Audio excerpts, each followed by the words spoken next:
ఎస్తేరు గ్రంథము 4వ అధ్యాయం 14వ వచనాన్ని, నీవు ఈ సమయమందు ఏమీయూ మాట్లాడక మౌనముగా ఉన్న ఎడల యూదులకు సహాయమును విడుదలయు మరి యొక్క దిక్కు నుంచి వచ్చును గాని నీవును నీ తండ్రి ఇంటి వారును నశించుదురు. నీవు ఈ సమయమును బట్టి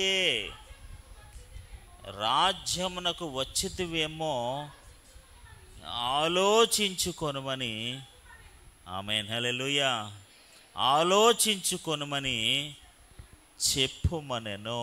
ఆమేన్, హల్లెలూయా, హల్లెలూయా, హల్లెలూయా. ఈ చదవబడిన వాక్యంలో మీరు 4వ అధ్యాయం అంతా కూడా చదివితే చాలా కష్టమైన సంగతి. నీవు ఈ సమయమందు అంటే ఈ సమయం ఎలాంటి సమయం అంటే మన జీవితాల్లో కొన్ని క్రిటికల్ టైమ్స్ ఉంటాయి. ఏ టైమ్స్ అండి? అంటే కష్ట సమయాలు ఉంటాయి. ఆ కష్ట సమయంలో ఉదాహరణకి మీరు 4వ అధ్యాయం 1వ వచనంలో చూసినట్లయితే, జరిగినదంతయు తెలియగానే తన బట్టలు చింపుకొని గోనె పట్టలు వేసుకుని బూడిద పోసుకుని ఎప్పుడైతే ఈ సంగతులు విన్నాడో, ఎప్పుడైతే ఈ డిగ్రీ పాస్ అయిపోయిందని యూదులందరినీ చంపేయాలని అనే శాసనం బయలుదేరిందో, బాధ్యత కలిగిన వ్యక్తి, భారము కలిగిన వ్యక్తి, తన ప్రజల పట్ల, తన జాతి పట్ల ఆవేదన కలిగిన వాడై, బాధ్యత కలిగిన వాడై, భారము కలిగిన వాడై, ఆ దుర్మార్గము జరుగుతుండగా, ఆ విపత్తు సంభవించబోతుండగా ఏం చేశాడు తెలుసా? ఆ శాసనం వచ్చినట్టు ఏం చేశాడు తెలుసా? బట్టలు చింపుకొని. That shows how much pain he has for his people. తన ప్రజల పట్ల అతనికి ఎంత బాధ్యత ఉందో, ఎంత భారం ఉందో అది తెలియజేస్తున్నాడు. బట్టలు చింపేసుకున్నాడు, గోనె పట్టు కట్టుకున్నాడు, బూడిద నెత్తి మీద పోసుకున్నాడు. ఈజ్ ఎక్స్ప్రెసింగ్ హిస్ సారో, తన వేదనను, తన బాధను చూపిస్తున్నాడు.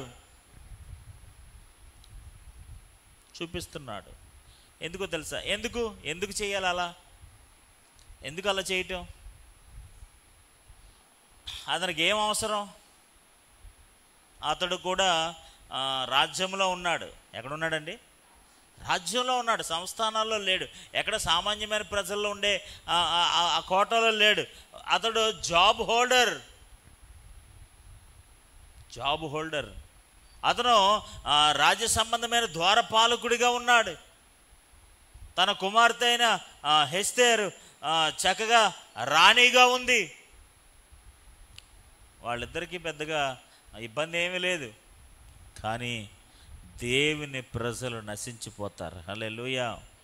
కొన్నిసార్లు మనం అనుకుంటాం అలా, దేవుడే సర్వభౌమ అధికారం కలిగిన వాడు కదా, ఇలాంటి సమయాల్లో ఆయన అన్నీ చూసుకుంటాడులే, మనకు ఏ విధమైన బాధ్యత అవసరం లేదు, మనకు ఏ విధమైన ప్రయాస అవసరం లేదు, మనం ఏమీ చేయాల్సిన అవసరం లేదు, ఆయనే రక్షించుకుంటాడు, ఆయనే విడిపించుకుంటాడు, ఆయనే చేసుకుంటాడు అని చెప్పి మనం చేతులు కట్టుకుని ఉండేవారుగా ఉంటామండి. చాలాసార్లు మనకేమీ సంబంధం లేని వారుగా ఉంటామండి.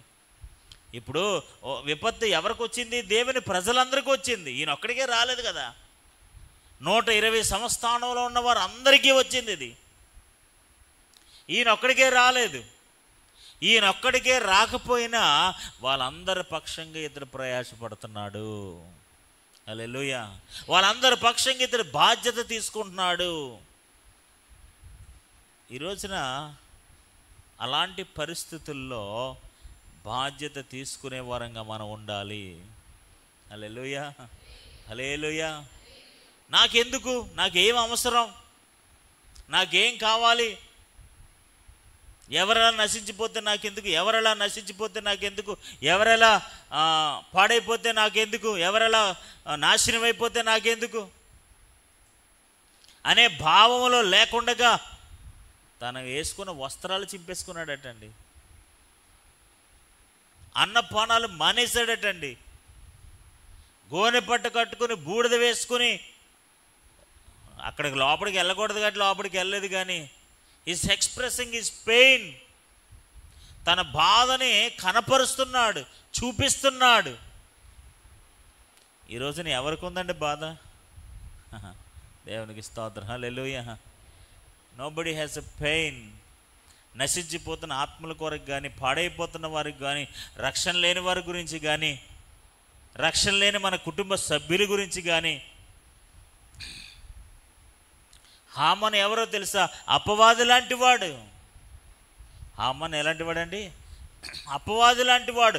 దేవుని ప్రజలను ఎలాగైనా చంపేయాలని ఆలోచన కలిగి ఉండేవాడు, నాశనం చేయాలని ఆలోచన కలిగి ఉండేవాడు.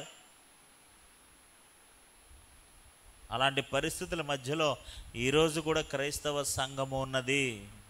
హల్లెలూయా. ఈరోజు కూడా దేవుని ప్రజలు అలాగే ఉన్నారు, దేవుని బిడ్డలు అలాగే ఉన్నారు, నశించిపోయేవారు అలాగే ఉన్నారు. అలాంటి సమయంలో మనం ఎలా ఉండకూడదట? ఎలా ఉండకూడదట? మౌనముగా ఉన్న ఎడల.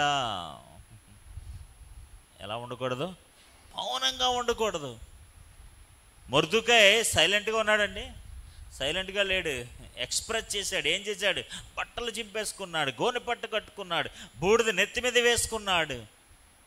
విషయం లోపడున్న రాణి గారికి తెలిసింది. హల్లెలూయా. అక్కడ ఉన్న నపుంసకులు వాళ్ళు వీళ్ళు వెళ్ళి, మేడం ఇలా చేస్తున్నాడు, ఇలా ఉందో పరిస్థితి అంటే, ఆవిడ రాణి గారు కదా డైరెక్ట్గా వచ్చేసిందా మొర్దెకాయ్ దగ్గరికి? పోనీ ఈయన మాత్రం డైరెక్ట్గా వెళ్ళిపోయాడా? ఈయన డైరెక్ట్గా వెళ్ళలేదు, ఆవిడ డైరెక్ట్గా బయటికి రాలేదు. కానీ దేవుడి దగ్గరికి మాత్రం మనం ఎంత స్వతంత్రంగా వెళ్ళిపోవచ్చో దేవునికి స్తోత్రం, హల్లెలూయా. ప్రయాసపడి భారం మోస్తున్న సమస్త జనులారా నా ఎద్దుకు వచ్చేయండి. కమ్ కమ్ కమ్ కమ్, రండి రండి రండి. ఈ భూ సంబంధమైన పరిస్థితుల్లోనే మీకు రెస్ట్రిక్షన్. అక్కడ రాకూడదు, ఇక్కడికి రాకూడదు, అక్కడికి వెళ్ళకూడదు, ఇక్కడికి వెళ్ళకూడదు. కానీ దేవుని దగ్గర రావడానికి మాత్రం ఏ విధమైన రెస్ట్రిక్షన్స్ లేవు, ఏ విధమైన ఆటంకాలు లేవు, ఏ విధమైన అభ్యంతరాలు లేవు. దేవునికి స్తోత్రం, హల్లెలూయా. ఎంత ఘోరం అంటే ఒకే ప్యాలెస్లో ఉంటూ ఆయన దగ్గరికి వెళ్ళడానికి లేదు, ఆవిడ ఈవిడ దగ్గర రావడం లేదు. ఆవిడ స్థానం వేరు, ఈయన స్థానం వేరు. ఇంకా ఘోరమైన విషయం ఏంటంటే రాజుగారు పిలకుండా రాణిగారు అసలు వెళ్ళడానికి లేదట. ఆయన రాజదండం చూపిస్తాడంట ఇలాగా, ఆ చూపించినప్పుడే వెళ్ళాలంట. ఎప్పుడు పడితే ఈయన మా రాజుగారే కదని వెళ్ళిపోతే కుదరదట. కానీ దేవుడి దగ్గరికి ఆయన సహవాసంలోనికి, ఆమేన్ హల్లెలూయా, ఆయన సన్నిధిలోనికి, ఆమేన్ హల్లెలూయా, మనం ఎప్పుడైనా వెళ్ళే అవకాశాన్ని ప్రభువు మనకి ఇచ్చాడు. దేవునికి స్తోత్రం కలుగును గాక, హల్లెలూయా. నేను ఆ విషయం గురించి నేను మాట్లాడట్లేదు, కానీ ఆ సమయం కోసం నేను మాట్లాడుతున్నాను, ఆ క్లిష్ట సమయం కోసం నేను మాట్లాడుతున్నాను. ఆ పరిస్థితుల మధ్యలో వారు ఏ విధంగా రెస్పాండ్ అయ్యారు, వారు ఏ విధంగా కార్యం చేశారు, ఆ సమయాన్ని వారు ఎలా సద్వినియోగం చేసుకున్నారు, ఆ పరిస్థితుల్లో వాళ్ళు ఏం చేశారు, ఏం చేయాలని ప్రభు కోరుకున్నాడు. మేబీ దేవుడు తన కార్యాన్ని ఆయన జరిగించుకుంటాడులే, మనకెందుకు లేని వాళ్ళు ఊరుకోలేదు. మనకి కూడా బాధ్యత ఉంది. ఆమేన్. ఈ రోజున మొర్దెకాయి జీవితం ద్వారా, ఎస్తేరు జీవితం ద్వారా మనం ఏమి నేర్చుకోవచ్చో తెలుసా అండి? మనకి కూడా బాధ్యత ఉన్నది. హల్లెలూయా. దేవుడు ఒక్కడే చేసుకుంటాడు, సమస్తం ఆయనే చూసుకుంటాడు. నేను చేతులు ముడుచుకొని కూర్చుంటాను, నేను ఏమి చేయను, అంతా ఆయన చేసేస్తే, యుద్ధం అంతా ఆయన చేసేస్తే నేను ఏం చేయాల్సిన పని లేదు. అన్నిసార్లు అది చెల్లదు. దేవునికి స్తోత్రం. హల్లెలూయా, హల్లెలూయా. ఇశ్రాయేలు ప్రజలకు దేవుడు ఏం చెప్పాడు తెలుసా? మీరు పాలు తేనెలు ప్రవహించి దేశాన్ని మీకు ఇస్తాను, ఐ విల్ గివ్ యూ, కానీ మీరే యుద్ధము చెయ్యాలి. హల్లెలూయా. ఏం చేయాలి? మీరే యుద్ధము చేసి, మీరే పోరాడి, ఎవరైతే ఆ స్థలాన్ని ఆక్యుపై చేసుకున్నారో వాళ్ళందరితో మీరు యుద్ధం చేసి జయం పొందుకుని వాటిని స్వతంత్రించుకోవాలి. నువ్వు ఇస్తానన్నావు కదా, నువ్వు ఇచ్చే మళ్ళీ ఈమెయిల్కేంటి? అక్కడ ఉన్న వాళ్ళందరినీ ఈయనే చెదరగొట్టేసి అక్కడ ఉన్న వాళ్ళందరినీ ఈయనే ఖాళీ చేసి చక్కగా ఇచ్చేస్తే దేవునికి స్తోత్రం. హల్లెలూయా. లేదు, మీరే వారితో యుద్ధము చేసి పోరాడి స్వతంత్రించుకోవాలి. హల్లెలూయా, హల్లెలూయా. ఈ సమయమందు ఈ పరిస్థితుల్లో మీరే ఏదో ఒకటి చేసి, ఏదో ఒక తీర్మానం తీసుకుని, ఏదో ఒక ప్రతిష్టతలోనికి వచ్చి మీరే ఏదో ఒకటి చేయాలి. మీరే ఒక నిర్ణయం తీసుకోవాలి, మీరే ఒక తలంపులోనికి రావాలి, మీరే ఏదో ఒక ఆలోచన చేయాలి అని ఈ వాక్యము ద్వారా దేవుడు మనతో మాట్లాడుతున్నాడు. దేవునికి స్తోత్రం. హల్లెలూయా, హల్లెలూయా. 14వ వచనం మరొకసారి మనం చదువుదాం. నీవు ఈ సమయమందు ఏమీయూ మాట్లాడక, ఎందుకు మొర్దెకైకి అంత కోపం వచ్చిందంటే, ఎంత కోపంగా లేకపోతే అంత అసహనంగా ఎందుకు ఆ మాటలు మాట్లాడుతున్నాడంటే, 9వ వచనంలో మీరు చూసినట్లయితే 10వ వచనం కానీ, అంతటి ఎస్తేరు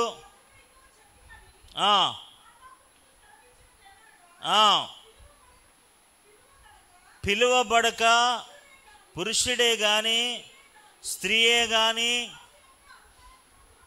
అంతరంగ గృహమునకు ప్రవేశించిన ఎల్లా బ్రతుకున్నట్లుగా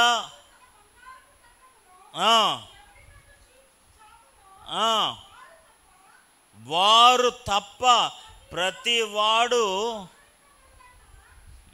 ఆ రాజదన్న ఎవరి పక్షంగా చూపిస్తే వాళ్ళే వెళ్ళాలి. ఇంక ఎవరు వెళ్ళినా ఏమవుతారటండి? సంహరింపబడుతున్న కఠినమైన ఆజ్ఞ కలదని రాజసేవకులందరికీ, అతని సంస్థానంలో ఉన్న జనులందరికీ తెలిసే ఉన్నది. సంహరించబడుదన్న ఎలాంటి నిర్ణయం అంటండి? ఎలాంటి ఆజ్ఞ అంటది? కఠినమైన ఆజ్ఞ. ఆల్రెడీ ఒక ఆవిడకి ఊస్టింగ్ అయిపోయింది. అలాంటి ఊస్టింగ్ టైంలో మళ్ళీ ఇలాంటి నేను రిస్క్ చేయలేను. ఆల్రెడీ ఎన్ని రోజులు అయిపోయిందంటే పిలిచి 30 days అయిపోయింది, అప్పటికే 30 రోజులుగా నేను పిలవబడలేదు. సో ఇది చాలా కష్ట సమయము. హల్లెలూయా, హల్లెలూయా. ఒక స్త్రీ, చాలాసార్లు మనం అనుకుంటాం ఈ బాధ్యత దేవుడు ఈవిడికి ఎందుకు పెట్టాలండి? ఏమండి, ఈ రెస్పాన్సిబిలిటీ, ఈ భారం, దేవుని యొక్క ఉద్దేశం ఈవిడి ద్వారానే దేవుడు ఎందుకు నెరవేర్చుకోవాలండి? ఒక ఆపద రాబోతుంది. ఆమేన్, హల్లెలూయా. ఒక మహాప్రయాస రాబోతుంది, ఒక ఉగ్రత రాబోతుంది. అలాంటి పరిస్థితుల్లో ఎవరు నిలబడతారు? ఎవరు ప్రయాసపడతారు? ఎవరు ఉపయోగపడతారు? ఎవరు ఆ ఉగ్రతను ఆపడానికి అడ్డముగా నిలబడతారు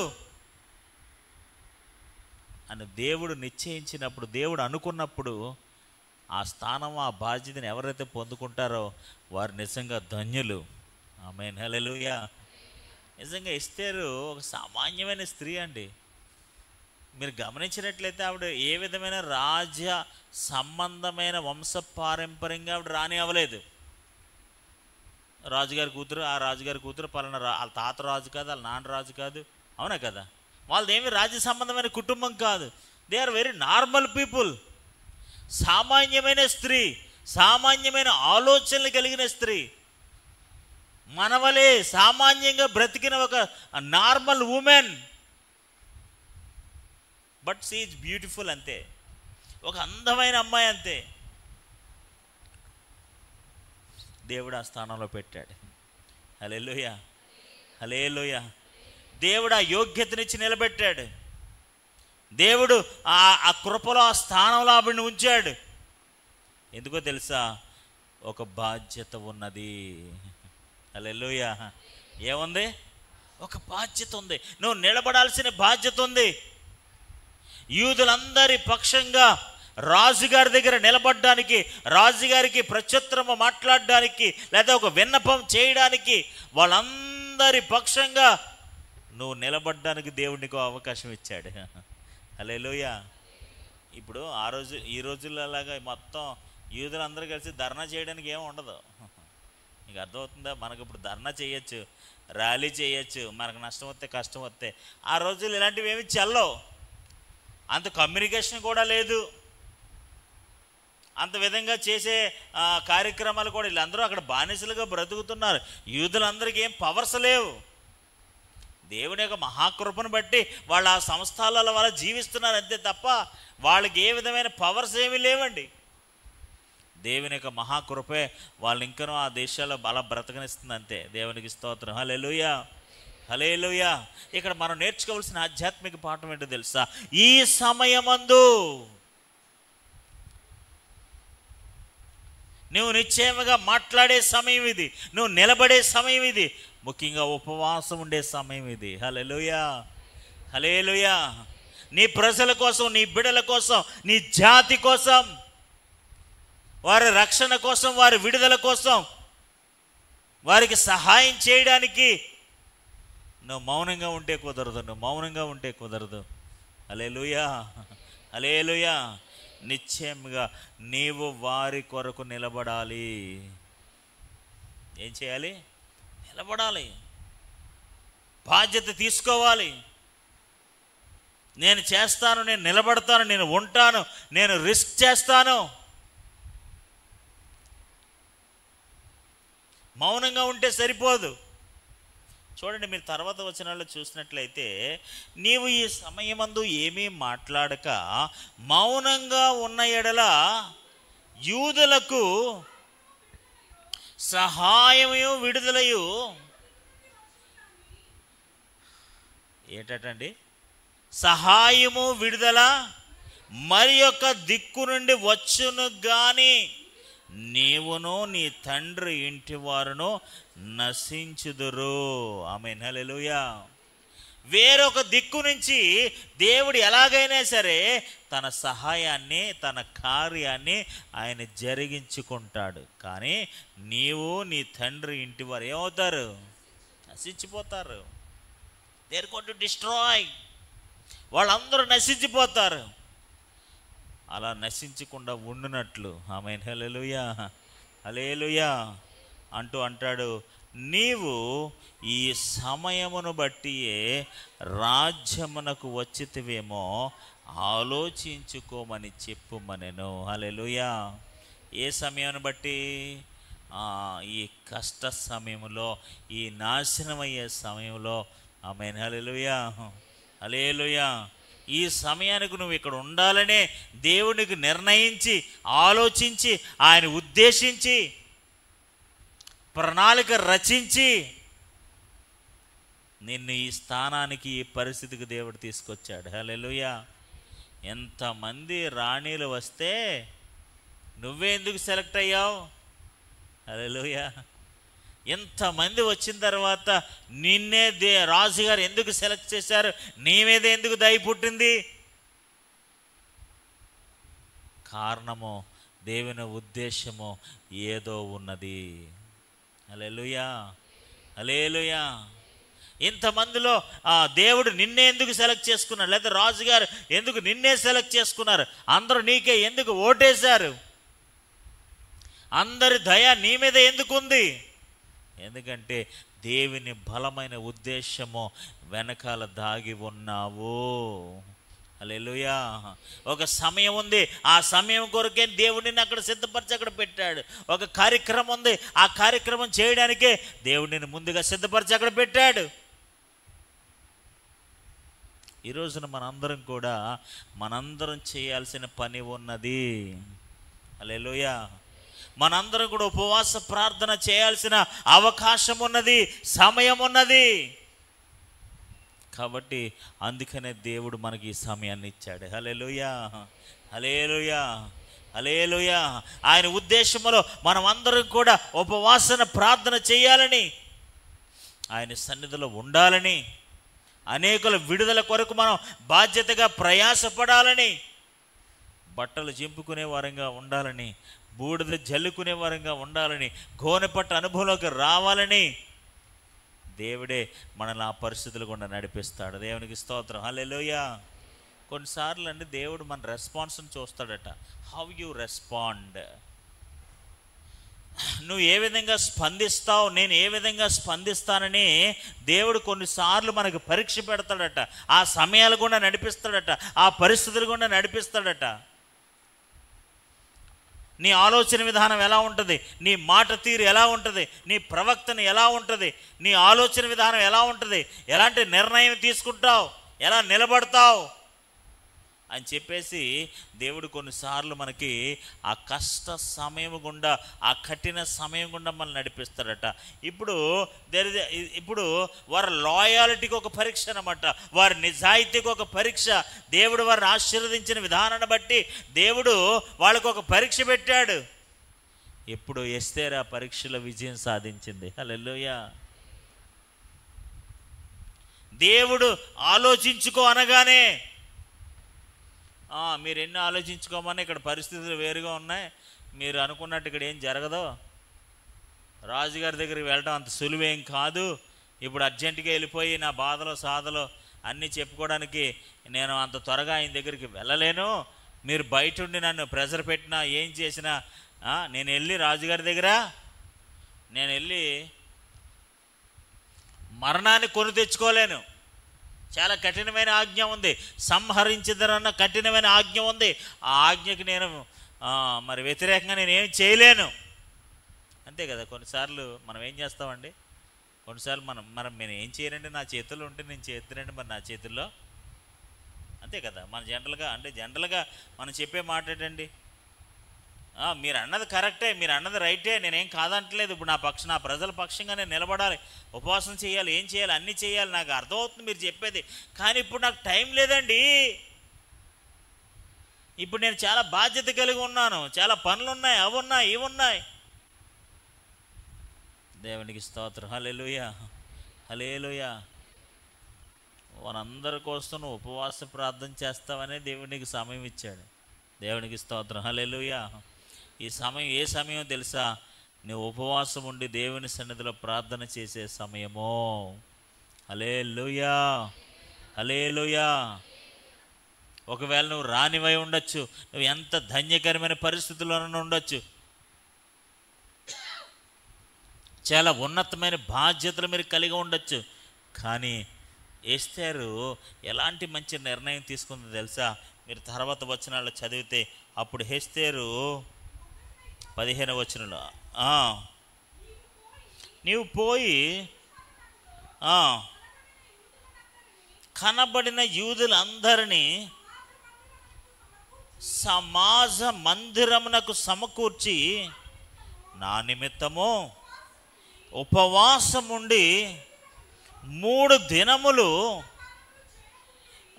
అన్నపానములు చేయకుండుడి. నేను కూడా, మీరు చేయటం కాదు. ఇప్పుడు మొట్టమొదటిగా నేను మీకు అదే చెప్పాను కదా, వాళ్ళు తీసుకున్న ఈ సమయాన్ని బట్టి వాళ్ళు తీసుకున్న తీర్మానం ఏంటో తెలుసా, మేము మనందరం కలిసి ఉపవాస ప్రార్థన చేద్దాము. హల్లెలూయా, హల్లెలూయా. ఇప్పుడు రాజుగారిని కలాలి, ఫస్ట్ రాజుగారికి ఈ పరిస్థితిని ఎక్స్ప్లెయిన్ చేయాలి. రాజుగారికి ఈ పరిస్థితి ఎక్స్ప్లెయిన్ చేయాలంటే ముందు పైన ఒక రాజుగారు ఉన్నారు, ఆయనకి ప్రార్థన చేయాలా. దేవునికి స్తోత్రం. హల్లెలూయా, హల్లెలూయా. పైన ఇంకో పరలోక రాజు ఉన్నాడు, ఆ రాజుగారి కటాక్షం కావాలి, ఆ రాజుగారి యొక్క దయ మనకు కావాలి. అలా కావాలంటే ఈ సమయంలో మనం ఏం చేయాలంటే ఉపవాస ప్రార్థన చేయాలి. దేవునికి స్తోత్రం. హల్లెలూయా, హల్లెలూయా. 16వ వచనంలో నీవు పోయి యూదులందరినీ కూడా ఏం చేయండి? యూదులందరినీ కూడా సమాజ మందిరంలో సమకూర్చండి. Explain the situation. వారికి పరిస్థితి అందరినీ వివరించండి. మనం ఎదుర్కొంటున్న ఈ సమయం గురించి వారికి చెప్పండి. ఎలాంటి సమయంలో మనం ఉన్నామో, ఎలాంటి సమయాన్ని మనం ఎదుర్కొంటున్నామో, ఎలాంటి నాశనంలోకి మనం వెళ్ళిపోతున్నామో ఒక్కసారి వాళ్ళందరినీ సమకూర్చి చెప్పి, ఆమేన్, హల్లెలూయా, నా నిమిత్తము ఉపవాసం ఉండి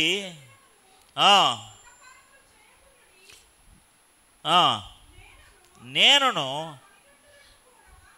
నా పనికెత్తులు కూడా ఉపవాసముందుము. హల్లెలూయా. ఉపవాసం అంటే ఏంటి? ఉపవాసం అంటే ఏంటి? ఉపవాసం అంటే ఎందుకు? దేవునికి స్తోత్రం. హల్లెలూయా. ఉపవాసం అంటే ఏంటి? ఉపవాసము దేనికి? మన ఉపవాసానికి ఒక రీజన్ ఉండాలి. అవునా కదా? ఇప్పుడు వీళ్ళ ఉపవాసానికి ఒక రీజన్ ఉందా? అంటే వీళ్ళ ఉపవాసానికి ఒక రీజన్ ఉందా? ఇంకో విషయం చెప్పమంటారా? ఇది ఉపవాస ప్రార్థనల సీజను. ఈ సీజన్కి ఒక రీజన్ ఉండాలి. దేవునికి స్తోత్రం. Hallelujah. There is a divine purpose. ఒక బలమైన ఉద్దేశం, ఒక దైవిక ఉద్దేశము కలిగిన ఉపవాసమై ఉండాలి మన ఉపవాసం. హల్లెలూయా. నా కోసం ఉపవాస ప్రార్థన చేయండి. నేను రాజు దగ్గరికి వెళ్ళడానికి, రాజుగారితో మాట్లాడడానికి అది చాలా వ్యతిరేకమైనప్పటికీ కూడా, అది రాజాజ్ఞకు వ్యతిరేకమైనప్పటికీ కూడా ఐ హ్యావ్ టు గో, నేను వెళ్ళాలి. కాబట్టి మీరందరూ నా కోసం ఉపవాస ప్రార్థన చేయండి. మీరందరూ ఉపవాస ప్రార్థన చేస్తే నేను శుభ్రంగా ఇక్కడ రాజ్యంలో ఉండి నేను శుభ్రంగా భోంచేస్తాను అనుకుంటారేమో. నేను కూడా అలా చేయను. నేను కూడా ఉపవాసం ఉంటాను. నా పనికెత్తులు భోంచేస్తారు అనుకుంటారేమో. వాళ్ళు కూడా భోంచేయరు. It's a collective fasting prayer. It's a mass fasting prayer. It's not individual. ఇది వ్యక్తిగతమైనది కాదు. అక్కడ శోషానులోనే సమాజ మందిరంలో జరుగుతుంది. ఇక్కడ కోటలో ఉపవాస ప్రార్థన జరుగుతుంది. It's a collective fasting prayer. అక్కడ జనుల ఆకలితో మొరపెడుతున్నారు. ఇక్కడ రాణిగారు ఆకలితో మొరపెడుతున్నారు. ఇట్స్ అందరూ కలిసి ఆహారము మరిచి, ఆమేన్, హల్లెలూయా, హల్లెలూయా, హల్లెలూయా, 3 దినాల పాటు ఉపవాస ప్రార్థన చేశారు. దేవునికి స్తోత్రం. హల్లెలూయా, హల్లెలూయా. అండి, ఒక్క ఎస్తేరు తీసుకున్న నిర్ణయం దేశ పరిస్థితిని మార్చేసిందండి. హల్లెలూయా. ఎన్నో వందల వేల లక్షల మంది ప్రజలకి క్షేమాన్ని తెచ్చిపెట్టిందండి.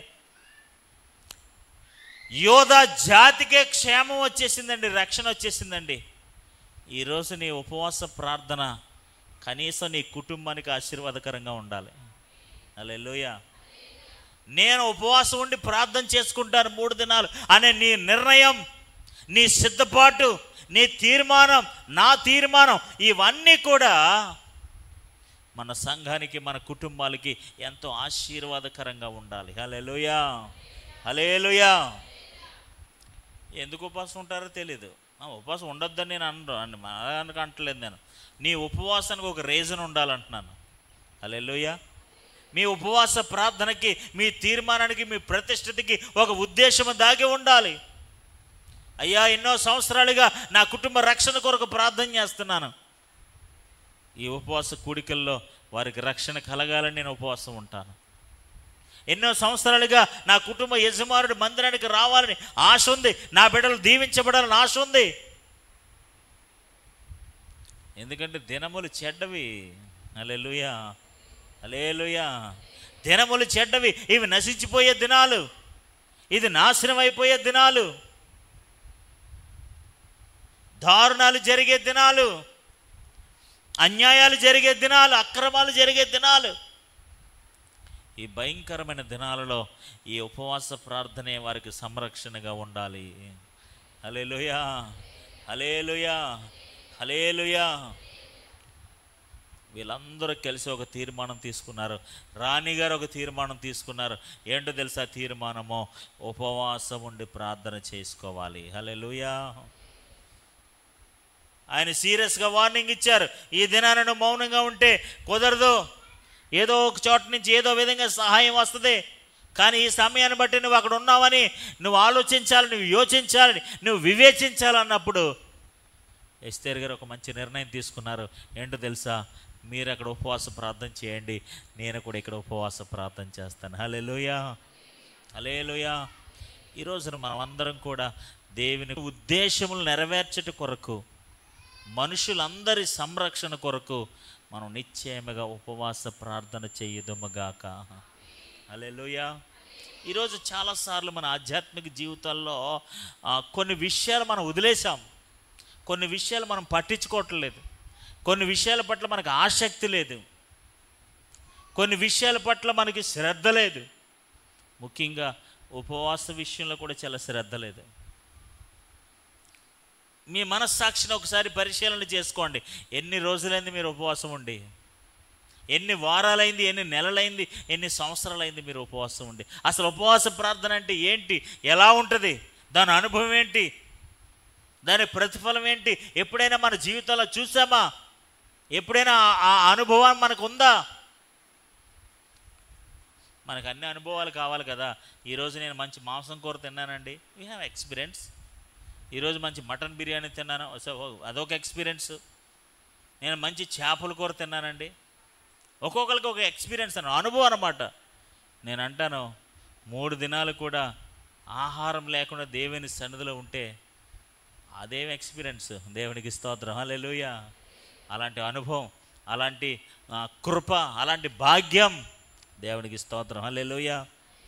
మీరు ఇంకొకరికి సాక్ష్యం చెప్పాలి. నెక్స్ట్ జనరేషన్కి, మీ వచ్చే తరాలకి, ఇదిగో ఇప్పుడు మేము ముసలం అయిపోయాం, కానీ మేము వయసులో ఉన్నప్పుడు మరి దేవుని సన్నిధిలో ఉపవాసం ఉండి ప్రార్థన చేసేవాళ్ళం. హల్లెలూయా.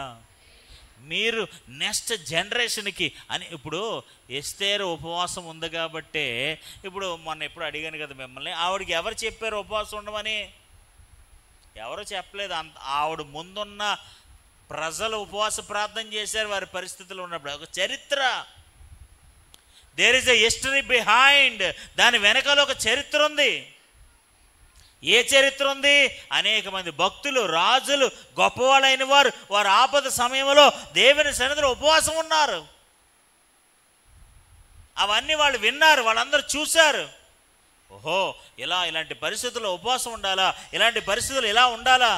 There is a experience, there is a history. అది వీరి మనస్సుల్లో ఉంది.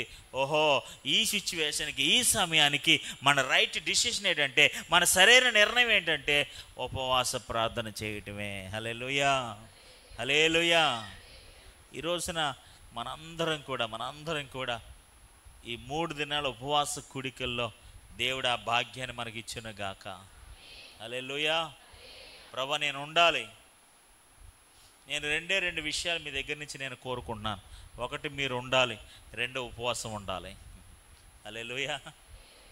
ఒకటి మీరు ఉండాలి, రెండోది ఉంటే సరిపోదు. ఆ ఉన్న దానికి బలమైన కారణం ఒకటి ఉండాలి. అదేంటో తెలుసా? ఉపవాసం ఉండాలి. Amen. Hallelujah. I encourage all young people, యవనస్తులైన వారు అందరినీ ఎంకరేజ్ చేస్తున్నాను నేను. ఈ వయసులోనే మీరు ఉండగలరు, ఇంకా ముసలు అయిపోయిన తర్వాత మీరు ఉండలేరు. హల్లెలూయా, హల్లెలూయా.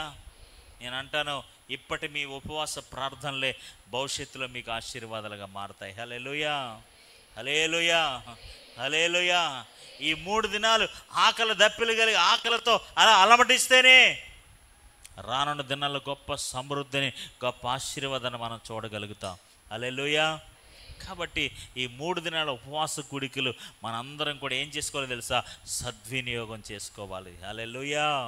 దీన్ని మనం ఉపయోగించుకోవాలి. ఇది ఒక గొప్ప ధన్యతని, ఇది గొప్ప అవకాశమని, దేవుని కార్యాలు చూడటానికి దేవుడు మనకిచ్చిన సమయమని, ఈ సమయాన్ని బట్టే నువ్వు ఇక్కడ ఉన్నావని, ఆమేన్. హల్లెలూయా. ఇక్కడ ఎందుకున్నావు? ఉపవాసం ఉండడానికి ఉన్నాను. హల్లెలూయా. నా ప్రజలను రక్షించడానికి ఉన్నాను, నా ప్రజలను విమోచించడానికి ఉన్నాను, నా ప్రజల పక్షంగా నిలబడడానికి ఉన్నాను. ఇక్కడ ఎందుకున్నావు? నా కుటుంబ రక్షణ కోసం ఉపవాసం ఉండడానికి ఇక్కడ ఉన్నాను. హల్లెలూయా, హల్లెలూయా. అందుకోసమే దేవుడిని ఇక్కడికి నడిపించాడు. దేవునికి స్తోత్రం. హల్లెలూయా. అందుకోసమే దేవుడిని ఇక్కడ ప్రతిష్ఠించాడు. అందుకోసమే దేవుడిని ఇక్కడ స్థిరపరిచాడు. కాబట్టి మన విశ్వాస జీవితంలో ఇప్పుడు వాళ్ళందరూ ఏం చేశారు చెప్పండి? వాళ్ళ ఆహారం భుజించడానికి రాణిగారు ఉండడానికి, అంటే రాణిగారి ఇంట్లో రాజ్యంలో ఎన్ని సదుపాయాలు ఉంటాయండి? ఎన్ని ఫెసిలిటీస్ ఉంటాయండి? ఎంత ఆహారం ఉంటుందండి? రాజుగారి గృహంలో ఎంత ఆహారం ఉంటుంది? ఆహారం ఉంటే మనకేంటి? శోధన. ఆహారం ఉంటే మనకేంటండి? శోధన. అంతే కదా. దేవుడు మనకు శక్తినిచ్చిన గాక, దేవుడు మనకు ఆరోగ్యం ఇచ్చిన గాక, దేవుడిచ్చిన అవకాశాన్ని సద్వినియోగం చేసుకుందాము గాక. హల్లెలూయా. మన ఉపవాస ప్రార్థనకు ఒక రీజన్, మనకు ఒక కారణం ఉంది. కారణం లేకుండా ఎవరు ఉపవాస ప్రార్థన చేయరు. ఇప్పుడు ఎస్తేరుకి వాళ్ళందరికీ కారణం ఉందా లేదా చెప్పండి? వాళ్ళు సరదాగా ఉపవాసం ఉన్నారో దానికి కారణం ఉందా? ఇదే బలమైన కారణం ఉందా లేదా చెప్పండి? ఎలాంటి కారణమో తెలుసా? దేశంలో ఉన్న ప్రజలందరూ కూడా క్షేమంగా ఉంచటానికి. ఆమేన్. హల్లెలూయా. వాళ్ళకి వ్యతిరేకంగా ఉన్న ప్రతి శాసనము కొట్టివేయబడ్డానికి, వారికి వ్యతిరేకంగా రూపించబడిన ప్రతి ఆయుధము తొలగించబడ్డానికి, వారి మీద పనిచేస్తున్న చీకటి శక్తులన్నీ కూడా విడిపించబడ్డానికి, హామాను లాంటి శత్రువు ఎప్పుడు చంపేద్దామా, ఎప్పుడు నాశనం చేద్దామని కంకణం కట్టుకున్న ఈ భయంకరమైన ఆజ్ఞకు వ్యతిరేకంగా, శాసనానికి వ్యతిరేకంగా మన ప్రార్థనల శాసనములను మార్చునుగాక. హల్లెలూయా, హల్లెలూయా. శాసనాలను మార్చేద్దండి. నశింపచేయాలి, నశించేయాలి, అందరిని చంపేయాలన్న శాసనాన్ని మార్చేసింది. ఈరోజు మన ప్రార్థనలన్నీ కూడా, మన ఉపవాసాలన్నీ కూడా మన కుటుంబ పరిస్థితులను మార్చేయాలి. ఆమేన్. మన బిడ్డల పరిస్థితులు మార్చేయాలి, అన్నీ మారిపోవాలి. అలాంటి కార్యాలు దేవుడి ఉపవాస కూడికలో దేవుడు జరిగించిన గాక, నీ కుటుంబంలో జరిగించిన గాక, నీ జీవితంలో జరిగించిన గాక, నా జీవితంలో జరిగించిన గాక, మన పరిచర్యలో జరిగించిన గాక. హల్లెలూయా.